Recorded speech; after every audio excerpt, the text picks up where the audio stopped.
waxaa saaka salaada ciid firiga laga tukaday degmada Garada iyo nawaaxigeeda iyagoo saaka jawga degmada Garada ku ahaa mid aad u degan isla markaana dadweynuhu isku salaamay ciid mubarak iyo ciidul caafiya dadweynaha ay ka muuqatay farxad aad u badan isla markaana ku labisnaa daraad qurux badan waxaa salaadii ciidka dadweynaha reegada ku jiiyay garoonka ciidda Sheekh Casayr Aadan Yare iyadoo ay salaada kala qayb galayeen maamulka degmada Garada Cuqaasha waayeelkii wax garadka degmada Garada qaarka degmada Garada iyo culimada degmada Garada oo salaadii ciidka dadweynaha waana iyo ducaalka uga soo jeediyay xilada waxa kamid ah sida tan السلام عليكم ورحمة الله وبركاته.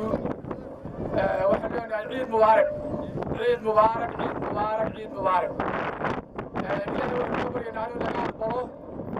ونسوتنا يدين أمانته كلمة كلا ينوفرا وحينوفرون وعديو وحتشاقيو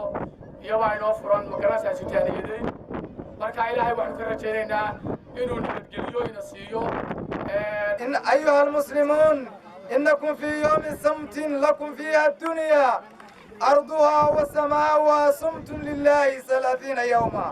وقمتم لله 30 ليلة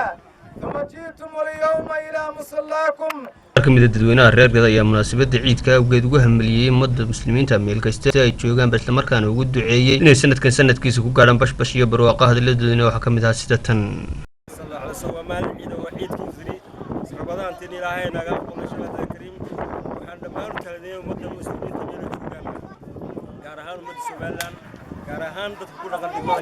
dadweynaha reer Garada waxaan ugu tahadeynayaa ciid mubaarak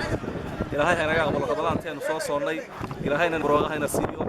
aad iyo aad u mahadsantihiin ciid mubaarak waxaan halka hambaliyay tahadeyadu ka gaarsiinaya dhammaan dadka muslimiinta ah meel kasta ay joogaan gaar ahaan ugu horeeya madaxweynaha jamhuuriyadda Soomaaliland Axmed Maxamed Maxamuud Siinaayo iyo marwadiisa Abna Waris Maxamed Sigde